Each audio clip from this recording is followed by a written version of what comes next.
ఆంధ్రప్రదేశ్లో సైకో పాలన పోయి తెలుగుదేశం జనసేన బీజేపీ ఉమ్మడి ప్రభుత్వం ఏర్పడుతుందని తిరుపతి జనసేన అభ్యర్థి ఆరణి శ్రీనివాసులు బీజేపీ పార్లమెంట్ అభ్యర్థి వరప్రసాద్ స్పష్టం చేశారు.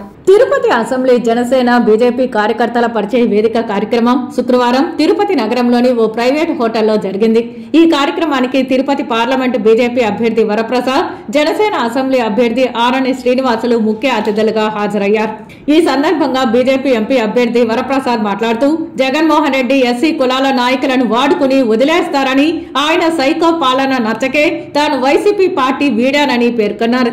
ప్రధాని నరేంద్ర మోదీ నాయకత్వంలో దేశం అన్ని విధాల అభివృద్ధి చెందుతోందని, అందుకే తాను బీజేపీలో చేరినట్లు వెల్లడించారు. తిరుపతి జనసేన అభ్యర్థి ఆరణి శ్రీనివాసులు మాట్లాడుతూ తిరుపతిలో తన పట్ల ప్రజల స్పందన అపూర్వంగా ఉందని సంతోషం వ్యక్తం చేశారు. ఉమ్మడి ప్రభుత్వం అధికారంలోకి వచ్చిన వెంటనే తిరుపతిని అన్ని విధాల అభివృద్ధి చేసి ఆదర్శ నియోజకవర్గంగా తీర్చిదిద్దుతానని హామీ ఇచ్చారు. అన్ని పార్టీల నాయకుల అండతో తిరుపతిలో అఖండ మెజారిటీతో విజయకేతనం ఎగురవేస్తానని అన్నారు. ఈ కార్యక్రమంలో పలువురు బీజేపీ జనసేన సీనియర్ నాయకులు, కార్యకర్తలు పెద్ద సంఖ్యలో పాల్గొన్నారు. మోడీజీ గారు వచ్చిన తర్వాత ఏ విధంగా అభివృద్ధి ఉందో నేను ప్రత్యక్షంగా 14 నుంచి 19 వరకు ఉన్నప్పుడు నేను మోడీజీ గారి డైనమిక్ లీడర్షిప్ చూడడం జరిగింది. ఆ రోజుల్లో వేరే పార్టీ ఉండడం వల్ల అప్పటికి కూడా వారు ఎలాంటి వారంటే ఏ సమయంలో అయినా కూడా వారిని వెళ్ళి కలవచ్చు. మోడీజీ గారిని నేను ఒక అపాయింట్మెంట్ లేకుండా 6 సార్లు కలవడం జరిగిందని చెప్పి మీకు తెలియజేస్తున్నా. చాలా మందికి తెలియవచ్చు లేదా అనుమానాలు రావచ్చు, వరప్రసాదరావు గారికి ఎందుకు ఇచ్చారు అని చెప్పి. భారతదేశ చరిత్రలో ఒక క్రమశిక్షణతో కూడిన పార్టీ, అవినీతికి దూరంగా ఉన్న పార్టీ, ఒక పద్ధతిగా పార్టీ ఏదన్నా ఉందంటే నాకు తెలిసినంత వరకు బీజేపీ, భారతీయ జనతా పార్టీ అని చెప్పవచ్చు.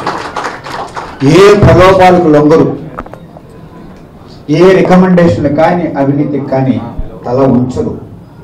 వాళ్ళ చరిత్ర చాలా గొప్పది. దాదాపు 100 సంవత్సరాలు అయిపోతుంది జనసంఘ ప్రారంభించినప్పుడు, మరో సంవత్సరంకి వచ్చేస్తుంది.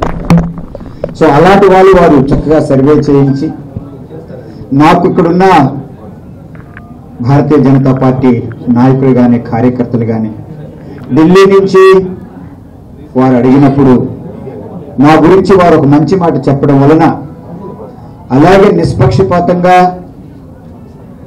బీజేపీ జిల్లా అధ్యక్షులు వారు నాకు తెలియదు, నేను వారికి తెలియదు, వారు కూడా నిష్పక్షపాతంగా నా గురించి వెరిఫై చేయడం కానివ్వండి.